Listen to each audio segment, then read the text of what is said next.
할렐루야. 70일 신약 통독, 오늘 읽게 되시는 요한계시록 19장에서 22장까지의 말씀을 끝으로 신약 성경을 완독하시게 됩니다. 그간 애 많이 쓰셨습니다. 그리고 성경 읽기를 통해서 많은 은혜 받으셨었기를 예수님의 이름으로 축복합니다. 개인적인 바람이 있다면 이것이 마침표가 되지 않고 쉼표가 되었으면 하는 바람이 있습니다. 어떤 분들은 쉼이 조금 필요하시다면 쉬었다가 계속해서 성경을 읽어보시기를 바라고요. 흐름을 잘 타신 분들은 그간 정리하셨던 내용들을 기반으로 해서 이 신약 내용을 더 깊게 한번 들여다보시는 그 기회가 되기를 부탁드립니다. 그리고 더 나아가서 구약도 한번 읽어봐야겠다라는 도전이 되었다면 너무나 큰 기쁨이 될 것 같습니다. 구약도 읽으시다 보면 언약이라고 하는 주제로 관통을 하고 있는데요. 주는 바 그 은혜들도 크고요. 성경이 재미있습니다. 물론 양이 적은 양은 아닌데 이 구약에 대한 이해가 있다면 신약을 읽고 받게 되는 은혜들이 더 풍성하게 되는 것을 경험하시게 될 것입니다. 예를 들어서 지금 읽고 계신 이 요한계시록만 하더라도 다니엘이라든지 에스겔에 대한 배경과 이해가 있다면 더 풍성하게 읽으실 수 있게 되실 텐데요. 이 신약과 구약과 신약의 밸런스를 잘 갖추셔서 하나님께서 우리들에게 하시는 바 그 메시지를 잘 받아 이 삶에서 누리는 그 자유와 기쁨, 그 말씀이 주는 능력을 누릴 수 있는 저와 여러분들의 삶이 되시기를 예수님의 이름으로 축복합니다. 오늘은 그 마지막 날입니다. 그간 읽어오셨던 신약 성경을 한번 큰 틀 안에서 다시 한번 정리를 해보도록 하겠습니다. 신약 성경은 구약 성경이 가지고 있는 구조와 비슷한 구조를 가지고 있습니다. 구약 성경은 율법서, 그리고 역사서, 시가서, 예언서 이렇게 크게 보면 4가지 구조 안에서 읽을 수가 있는데요. 신약 성경도 마찬가지입니다. 율법서가 하고 있던 기능을 율법을 이제 복음이 대신하죠. 그래서 복음서, 사도행전이 역사서 기능을 수행하고 있고 서신서, 그리고 구약의 많은 그 예언서들을 요한계시록이 예언서 역할을 하고 있습니다. 복음서를 다시 한번 들여다보면 이 4개의 복음서 중에 가장 먼저 마가복음이 쓰여졌다는 말씀을 드렸었죠. 마가가 먼저 기록한 이 복음서를 가지고 마태와 누가가 자신이 받았던 은혜들 그리고 자신이 갖고 있던 자료들을 더해서 마태복음과 누가복음을 쓰게 됩니다. 그래서 이 3개의 복음서는 같은 관점에서 쓰였다 해서 공관복음이라고 부르게 되죠. 그리고 요한복음은 같은 복음서의 범주 안에 들어가기는 하지만 앞에 이 3개의 복음서와는 내용이 굉장히 많이 달랐습니다. 적게는 90%, 많게는 95%까지 겹치는 내용이 없습니다. 요한복음만의 특별한 이야기들로 구성하고 있었던 것을 기억하시죠. 그래서 마태복음은 왕으로 오신 예수, 마가복음은 종으로 오신 예수, 누가복음은 인자로 오신 예수, 요한복음은 하나님의 아들, 또 메시아 빛으로 오신 예수님을 조명하면서 이 4개의 복음서가 마치 사방에서 예수님 한 분을 두고 앞뒤 양옆에서 예수님을 조명하듯 예수님을 입체적으로 그려냈던 그 복음서의 모습들을 기억하실 것입니다. 그리고 나서 사도행전을 읽으시게 되셨는데요. 이 사도행전의 저자가 누가였죠. 누가복음의 저자 누가가 사도행전을 기록하게 되는데 필체라든지 느낌이 비슷해서 누가복음을 읽으신 다음에 사도행전을 이어서 읽으시는 것도 좋은 방법입니다. 누가가 사도행전을 쓸 때 2가지 흐름을 염두에 두고 기록을 했다라는 말씀을 드렸죠. 첫째는 사도행전, 사도들의 기록입니다. 그렇다고 해서 모든 사도가 등장하는 것은 아니었고요. 베드로와 바울 이 두 인물의 초점을 두고 이야기를 전개해 나갔습니다. 그래서 사도행전은 총 28장으로 구성되어 있는데요. 1장부터 12장까지는 베드로의 이야기, 그리고 13장부터 28장까지는 사도 바울의 이야기로 중점적인 내용을 꾸려갔던 것을 보셨습니다.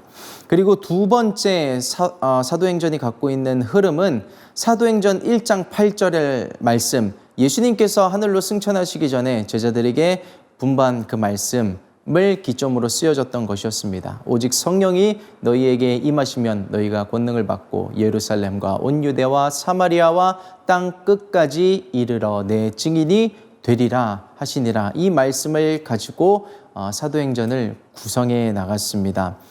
이 사도행전 1장 8절의 말씀을 네 가지 부분으로 나누어서 보실 수가 있는데요. 사도행전의 앞부분은 첫 번째 성령이 임하시는 장면, 그래서 오순절에 마가다락방에 성령이 임하는 그런 장면으로 앞부분이 구성되어 있고, 두 번째는 예루살렘에 그 성령 받은 사람들이 증인되어 복음을 전하는 모습들, 그리고 유대와 사마리아의 복음을 전해 나가는 모습들, 그리고 네 번째로 땅 끝까지 사도 바울을 통해서 복음이 전파되는 사도행전 1장 8절의 말씀이 성취되어져 가는 부분을 보셨습니다. 그리고 이 사도행전이 또 중요했던 것 중에 하나는 신약 성경의 허리 역할, 중추적인 역할을 한다라는 것이었습니다. 사도 바울이 사도행전 중후반부에 선교 여행을 하면서 세웠던 그 교회들의 편지하면서 사도행전 뒤에 이어지는 바울 서신들이 쓰여졌던 것을 기억하시죠? 그래서 로마에 보낸 편지, 로마에 있는 교회에 보낸 편지 로마서, 갈라디아 교회에 보낸 편지 갈라디아서, 이런 식으로 사도 바울의 서신들이 뒤에 이어졌던 것을 기억하실 것입니다. 그래서 선교 여행을 하던 중에 6개의 바울 서신이 쓰여졌고요. 사도행전 28장에 사도 바울이 로마 셋집 감옥에 2년 동안 갇히면서 끝맺힘을 하게 되는데, 그 옥중에서 4개의 서신을 쓰게 됩니다. 골로새서를 쓰고 빌레몬서를 쓰고 에베소서를 쓰고 빌립보서를 쓰게 되죠. 그렇게 사도행전이 진행되는 동안 쓰여진 바울 서신만 해도 10권이 됩니다.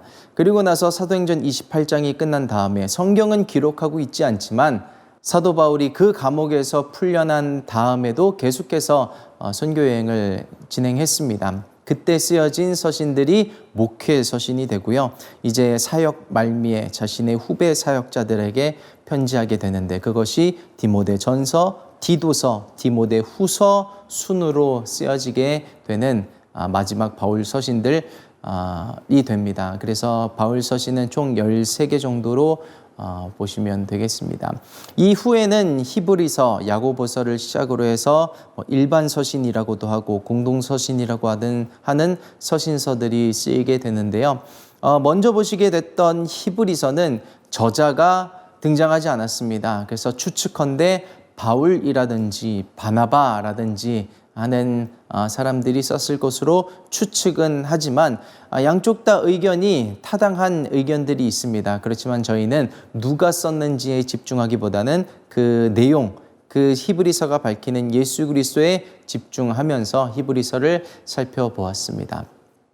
그리고 이어서 야고보서를 시작으로 해서 공동서신이 본격적으로 시작되게 되었죠. 그리고 베드로 전서, 베드로 후서 하면서 이 서신들이 갖고 있던 특징은 그리스도인들을 향한 로마의 세상의 핍박과 박해가 심해지고 있었다라는 것입니다.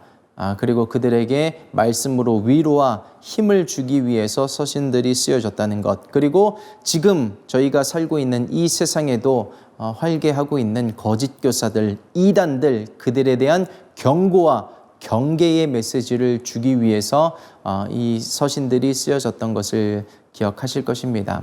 그래서 공동서신의 제목들은, 바울 서신은 수신자가 그 편지의 이름이 되었다면 공동서신은 발신자가 편지의 이름이 되어서 야고보가 쓴 편지, 야고보서, 베드로가 쓴 편지, 베드로 전서, 후서, 이렇게 구성되어 있던 것을 기억하실 것입니다. 그리고 맨 마지막으로 신약의 유일한 예언서 역할을 하고 있는 요한 계시록까지 지금 읽고 계신데요.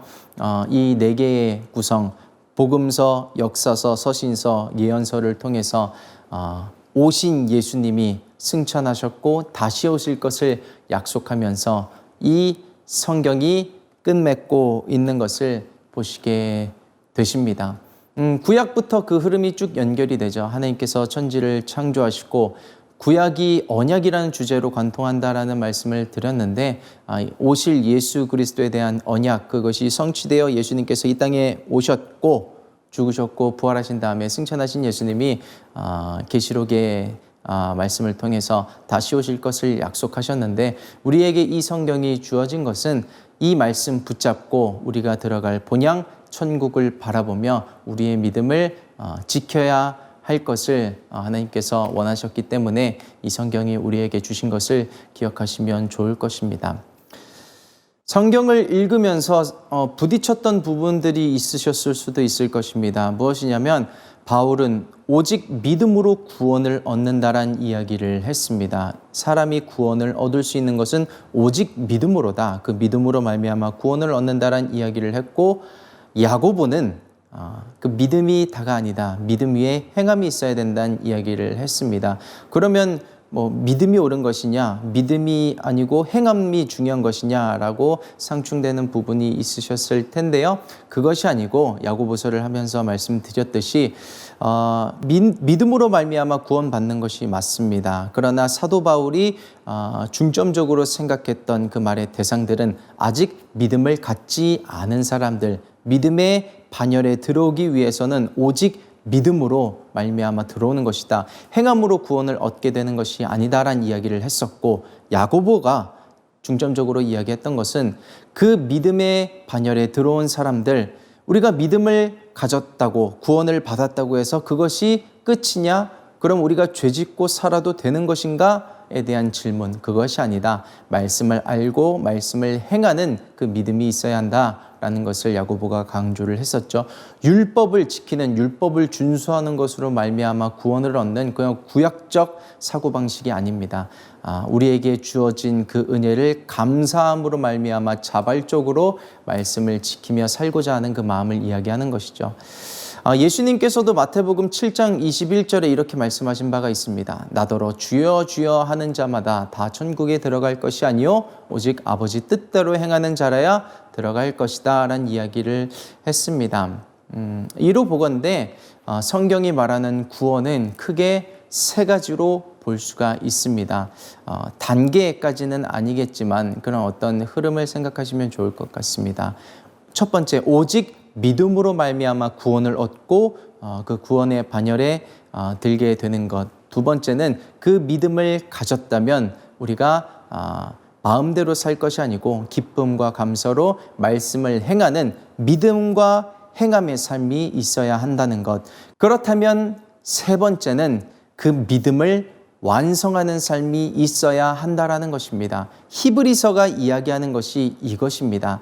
믿음과 그것을 통해서 구원을 얻는 과정을 경주로 비유를 합니다. 그래서 믿음으로 말미암아 구원의 일에는 열쇠를 쥐게 되었다면 뒤로 물러갈 것이 아니고 앞을 향하여 그 경주를 완성해야 된다라고 이야기를 하죠. 그래서 우리가 믿음으로 말미암아 구원을 얻게 되고 그 구원에 만족하는 것이 아니라 말씀을 행하고자 하는 행함이 있는 믿음과 그 구원을 완성하고자 하는 믿음의 경주, 그것을 끝까지 이루어내는 저와 모든 성도님들이 되어서 이미 시작되었으나 아직 오지 않은, 완성되지 않은 그 하나님의 나라에 끝까지 들어가게 되는 그 믿음을 소유해야 될 줄 믿습니다. 그러나 중요한 것은 우리가 아직 죄인 되었을 때에 그리스도께서 우리를 위하여 죽으심으로 하나님께서 자기에 대한 사랑을 확증하셨다는 것, 하나님께서 이 세상을 이처럼 사랑하사 독생자를 주셨으니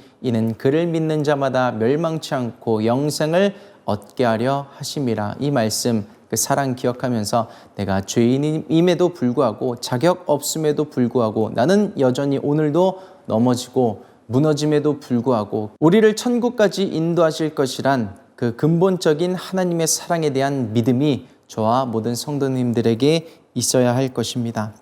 예수님은 말씀이십니다. 이 말씀이 성경 안에 다 담겨 있습니다. 우리가 예수님의 얼굴 보듯이 매일 성경을 본다면 우리의 삶 가운데 하나님의 나라가 펼쳐지게 될 줄 믿습니다. 그뿐만 아니고 그 완전한 하나님의 나라, 저 천국 본향을 바라보면서 또한 살아가야 되겠죠. 예수님께서 이 땅에 언제 재림하실지 모릅니다. 그리고 내게 주어진 그 삶의 시간이 언제 끝날지 모르죠.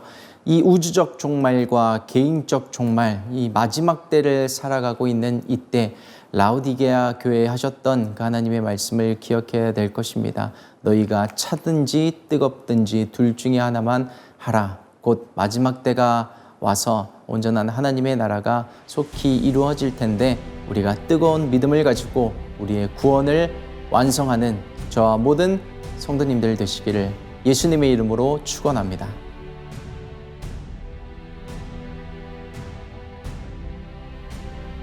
19장. 이 일 후에 내가 들으니 하늘에 허다한 무리의 큰 음성 같은 것이 있어 가로되 할렐루야, 구원과 능력과 능력이 우리 하나님께 있도다. 그의 심판은 참되고 의로운지라. 음행으로 땅을 더럽게 한 큰 음녀를 심판하사 자기 종들의 피를 그의 손에 갚으셨도다 하고, 두 번째 가로되 할렐루야 하더니 그 연기가 세세토록 올라가더라. 또 24장로와 네 생물이 엎드려 보좌에 앉으신 하나님께 경배하여 가로되 아멘 할렐루야 하니, 보좌에서 음성이 나서 가로되 하나님의 종들 곧 그를 경외하는 너희들아, 물은 대소하고 다 우리 하나님께 찬송하라 하더라. 또 내가 들으니 허다한 무리의 음성도 같고 많은 물소리도 같고 큰 뇌성도 같아서 가로되 할렐루야, 주 우리 하나님 곧 전능하신 이가 통치하시도다. 우리가 즐거워하고 크게 기뻐하여 그에게 영광을 돌리세. 어린 양의 혼인 기약이 이르렀고 그 아내가 예비하였으니 그에게 허락하사 빛나고 깨끗한 세마포를 입게 하셨은즉 이 세마포는 성도들의 옳은 행실이로다 하더라. 천사가 내게 말하기를 기록하라. 어린 양의 혼인잔치에 청함을 입은 자들이 복이 있도다 하고, 또 내게 말하되 이것은 하나님의 참되신 말씀이라 하기로, 내가 그 발 앞에 엎드려 경배하려 하니 그가 나더러 말하기를 나는 너와 및 예수의 증거를 받은 내 형제들과 같이 된 종이니 삼가 그리하지 말고 오직 하나님께 경배하라. 예수의 증거는 대언의 영이라 하더라. 또 내가 하늘이 열린 것을 보니 보라, 백마와 탄 자가 있으니 그 이름은 충신과 진실이라. 그가 공의로 심판하며 싸우더라. 그 눈이 불꽃 같고 그 머리에 많은 면류관이 있고 또 이름 쓴 것이 하나가 있으니 자기밖에 아는 자가 없고, 또 그가 피 뿌린 옷을 입었는데 그 이름은 하나님의 말씀이라 칭하더라. 하늘에 있는 군대들이 희고 깨끗한 세마포를 입고 백마를 타고 그를 따르더라. 그의 입에서 이 한 검이 나오니 그것으로 만국을 치겠고, 친히 저희를 철장으로 다스리며 또 친히 하나님 곧 전능하신 이의 맹렬한 진노의 포도주 틀을 밟겠고, 그 옷과 그 다리에 이름 쓴 것이 있으니 만왕의 왕이요 만주의 주라 하였더라. 또 내가 보니 한 천사가 해에 서서 공중에 나는 모든 새를 향하여 큰 음성으로 외쳐 가로되 와서 하나님의 큰 잔치에 모여 왕들의 고기와 장군들의 고기와 장사들의 고기와 말들과 그 탄자들의 고기와 자유한 자들이나 종들이나 물은 대소하고 모든 자의 고기를 먹으라 하더라. 또 내가 보매 그 짐승과 땅의 임금들과 그 군대들이 모여 그 말 탄 자와 그의 군대로 더불어 전쟁을 일으키다가 짐승이 잡히고 그 앞에서 이적을 행하던 거짓 선지자도 함께 잡혔으니 이는 짐승의 표를 받고 그의 우상에게 경배하던 자들을 이적으로 미혹하던 자라. 이 둘이 산채로 유황불 붙는 못에 던지우고 그 나머지는 말탄 자의 입으로 나오는 검의 죽음에 모든 새가 그 고기로 배불리우더라. 20장. 또 내가 보매 천사가 무저갱 열쇠와 큰 쇠사슬을 그 손에 가지고 하늘로서 내려와서 용을 잡으니 곧 옛 뱀이요 마귀요 사단이라. 잡아 1000년 동안 결박하여 무저갱에 던져 잠그고 그 위에 인봉하여 1000년이 차도록 다시는 만국을 미혹하지 못하게 하였다가 그 후에는 반드시 잠깐 놓이리라.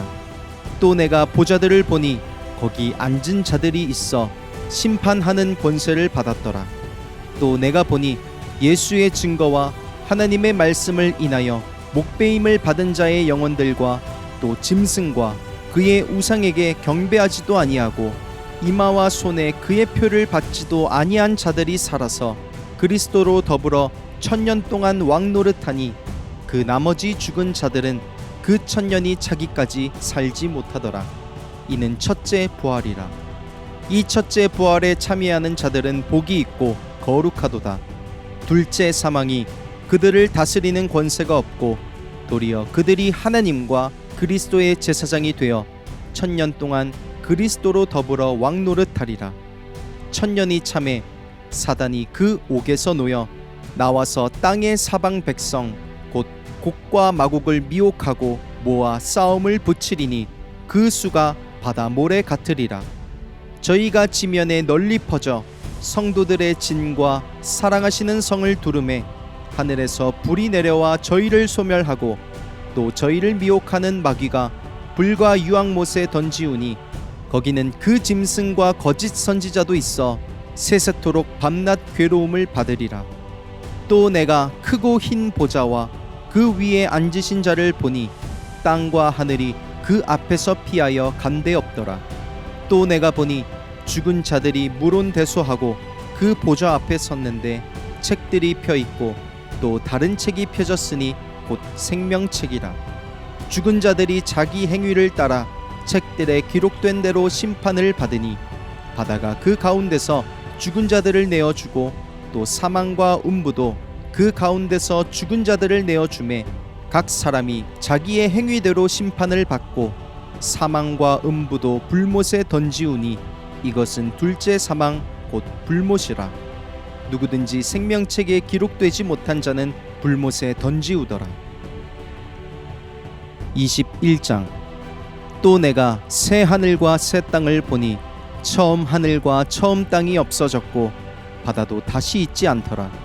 또 내가 보매 거룩한 성 새 예루살렘이 하나님께로부터 하늘에서 내려오니 그 예비한 것이 신부가 남편을 위하여 단장한 것 같더라.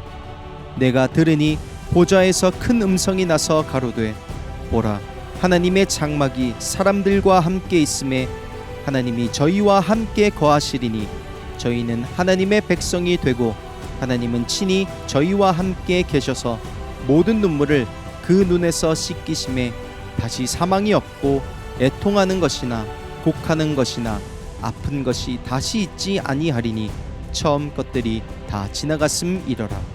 보좌에 앉으신 이가 가라사대 보라, 내가 만물을 새롭게 하노라 하시고 또 가라사대 이 말은 신실하고 참되니 기록하라 하시고 또 내게 말씀하시되 이루었도다. 나는 알파와 오메가요 처음과 나중이라. 내가 생명수 샘물로 목마른 자에게 값없이 주리니 이기는 자는 이것들을 유업으로 얻으리라. 나는 저의 하나님이 되고 그는 내 아들이 되리라. 그러나 두려워하는 자들과 믿지 아니하는 자들과 흉악한 자들과 살인자들과 행음자들과 술객들과 우상숭배자들과 모든 거짓말하는 자들은 불과 유황으로 타는 못에 참여하리니 이것이 둘째 사망이라. 7 대접을 가지고 마지막 7 재앙을 담은 7 천사 중 하나가 나와와서 내게 말하여 가로되 이리 오라. 내가 신부 곧 어린 양의 아내를 내게 보이리라 하고 성령으로 나를 데리고 크고 높은 산으로 올라가 하나님께로부터 하늘에서 내려오는 거룩한 성 예루살렘을 보이니 하나님의 영광이 있음에 그 성의 빛이 지극히 귀한 보석 같고 벽옥과 수정같이 맑더라. 크고 높은 성곽이 있고 12문이 있는데 문에 12 천사가 있고 그 문들 위에 이름을 썼으니 이스라엘 자손 12지파의 이름들이라. 동편의 세문, 북편의 세문, 남편의 세문, 서편의 세문이니 그 성의 성곽은 12기초석이 있고 그 위에 어린 양의 12사도의 12 이름이 있더라. 내게 말하는 자가 그 성과 그 문들과 성곽을 청량하려고 금 갈대를 가졌더라. 그 성은 네모가 반듯하여 장광이 같은지라. 그 갈대로 그 성을 청량하니 12,000 스타디온이요 장과 광과 고가 같더라. 그 성곽을 청량함에 144 규빗이니 사람의 청량 곧 천사의 청량이라. 그 성곽은 벽옥으로 쌓였고 그 성은 정금인데 맑은 유리 같더라. 그 성의 성곽의 기초석은 각색 보석으로 꾸몄는데 첫째 기초석은 벽옥이요 둘째는 남보석이요 셋째는 옥수요 넷째는 녹보석이요 다섯째는 홍마노요 여섯째는 홍보석이요 일곱째는 황옥이요 여덟째는 노곡이요 아홉째는 담황옥이요 열째는 비취옥이요 열한째는 청옥이요 둘째는 자정이라. 그 12문은 12진주니 문마다 한 진주요 성의 길은 맑은 유리 같은 정금이더라. 성 안의 성전을 내가 보지 못하였으니 이는 주 하나님 곧 전능하신 이와 및 어린 양이 그 성전이심이라. 그 성은 해나 달의 비춤이 쓸데없으니 이는 하나님의 영광이 비추고 어린 양이 그 등이 되심이라. 만국이 그 빛 가운데로 다니고 땅의 왕들이 자기 영광을 가지고 그리로 들어오리라. 성문들을 낮에 도무지 닫지 아니하리니 거기는 밤이 없음이라. 사람들이 만국의 영광과 존귀를 가지고 그리로 들어오겠고 무엇이든지 속된 것이나 가증한 일 또는 거짓말하는 자는 결코 그리로 들어오지 못하되 오직 어린 양의 생명책에 기록된 자들 뿐이라. 22장. 또 저가 수정같이 맑은 생명수의 강을 내게 보이니 하나님과 및 어린 양의 보좌로부터 나서 길 가운데로 흐르더라. 강 좌우에 생명나무가 있어 12가지 실과를 맺히되 달마다 그 실과를 맺히고 그 나무 잎사귀들은 만국을 소성하기 위하여 있더라. 다시 저주가 없으며 하나님과 그 어린 양의 보좌가 그 가운데 있으리니 그의 종들이 그를 섬기며 그의 얼굴을 볼 터이요 그의 이름도 저희 이마에 있으리라. 다시 밤이 없겠고 등불과 햇빛이 쓸데없으니 이는 주 하나님이 저희에게 비추심이라. 저희가 세세토록 왕노릇하리로다. 또 그가 내게 말하기를 이 말은 신실하고 참된지라. 주 곧 선지자들의 영이 하나님이 그의 종들에게 결코 속히 될 일을 보이시려고 그의 천사를 보내셨도다. 보라, 내가 속히 오리니 이 책의 예언의 말씀을 지키는 자가 복이 있으리라 하더라. 이것들을 보고 들은 자는 나 요한이니 내가 듣고 볼 때에 이 일을 내게 보이던 천사의 발 앞에 경배하려고 엎드렸더니 저가 내게 말하기를 나는 너와 내 형제 선지자들과 또 이 책의 말을 지키는 자들과 함께 된 종이니 그리하지 말고 오직 하나님께 경배하라 하더라. 또 내게 말하되 이 책의 예언의 말씀을 인봉하지 말라. 때가 가까우니라. 불의를 하는 자는 그대로 불의를 하고 더러운 자는 그대로 더럽고 의로운 자는 그대로 의를 행하고 거룩한 자는 그대로 거룩되게 하라. 보라, 내가 속히 오리니 내가 줄 상이 내게 있어 각 사람에게 그의 일한 대로 갚아 주리라. 나는 알파와 오메가요 처음과 나중이요 시작과 끝이라. 그 두루마기를 빠는 자들은 복이 있으니 이는 저희가 생명나무에 나아가며 문들을 통하여 성에 들어갈 권세를 얻으려 함이로다. 개들과 술객들과 행음자들과 살인자들과 우상숭배자들과 및 거짓말을 좋아하며 지어내는 자마다 성 밖에 있으리라. 나 예수는 교회들을 위하여 내 사자를 보내어 이것들을 너희에게 증거하게 하였노라. 나는 다윗의 뿌리요 자손이니 곧 광명한 새벽별이라 하시더라. 성령과 신부가 말씀하시기를 오라 하시는도다. 듣는 자도 오라 할 것이요 목마른 자도 올 것이요 또 원하는 자는 값없이 생명수를 받으라 하시더라. 내가 이 책의 예언의 말씀을 듣는 각인에게 증거하노니 만일 누구든지 이것들 외에 더하면 하나님이 이 책에 기록된 재앙들을 그에게 더하실 터이요 만일 누구든지 이 책의 예언의 말씀에서 제하여 버리면 하나님이 이 책에 기록된 생명나무와 및 거룩한 성의 참회함을 제하여 버리시리라. 이것들을 증거하시니가 가라사대 내가 진실로 속히 오리라 하시거늘 아멘. 주 예수여 오시옵소서. 주 예수의 은혜가 모든 자들에게 있을지어다. 아멘.